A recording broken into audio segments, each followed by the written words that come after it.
আগামী দিনে শিশুদের জন্য আরও শিক্ষামূলক এবং বিনোদনমূলক অনুষ্ঠান প্রচার করবে মাছরাঙা টেলিভিশন। নারায়ণগঞ্জে এর 15 বছর প্রতিষ্ঠা বার্ষিকী উপলক্ষে এমন প্রত্যাশা জানান অতিথিরা। জেলা রিপোর্টার আনিসুর রহমান জুয়েলের পাঠানো তথ্য এবং ছবিতে ডেস্ক রিপোর্ট।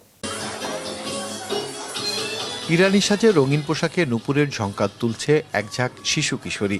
মাছরাঙা টেলিভিশনের 15 বছর পূর্তি উপলক্ষে দেওভোগ বিদ্যানিকেতন হাই স্কুলের অডিটোরিয়ামে আয়োজিত সাংস্কৃতিক অনুষ্ঠানে এমন মনোমুগ্ধকর নৃত্য ছিল চোখে পড়ার মতো।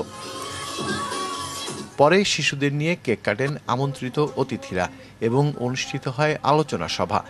প্রায় 200 শিক্ষক, শিক্ষার্থী, সাংবাদিক ও বিশিষ্ট ব্যক্তিদের অংশগ্রহণে প্রাণবন্ত হয়ে ওঠে পুরো আয়োজন।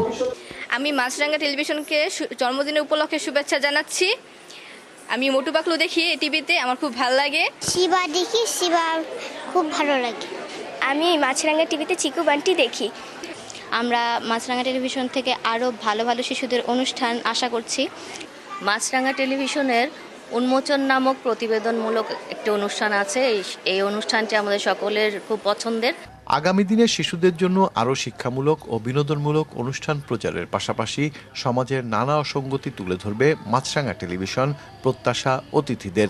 মাছরাঙাকে আলাদাভাবে নির্বাচিত করা যায়, কারণ হচ্ছে তাদের কর্মকাণ্ড, তাদের প্রচারণা এবং তাদের নিউজ থেকে শুরু করে বিনোদন সবকিছুই আসলে সাধারণ মানুষের কাছে গ্রহণযোগ্য। আমি আশা করি যে মাছরাঙা তার দীর্ঘ পরিক্রমায় যেভাবে সাধারণ মানুষের মধ্যে আস্থা অর্জন করতে সক্ষম হয়েছে, আগামী দিনগুলোতে মাছরাঙার যাত্রা অব্যাহত থাকবে। বস্তুনিষ্ঠ সংবাদ পরিবেশনের মাধ্যমে নির্মোহ সত্য উপস্থাপনার মধ্য দিয়ে মাছরাঙা টেলিভিশন জন আস্থা অর্জন করেছে।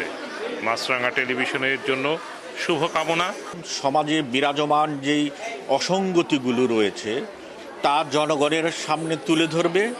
সত্য বস্তুনিষ্ঠ সংবাদগুলো সাহসিকতার সাথে তুলে ধরবে, এইটি আমাদের আকাঙ্ক্ষা।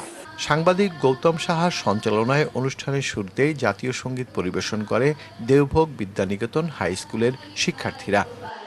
মাছরাঙা নিউজ ডেস্ক।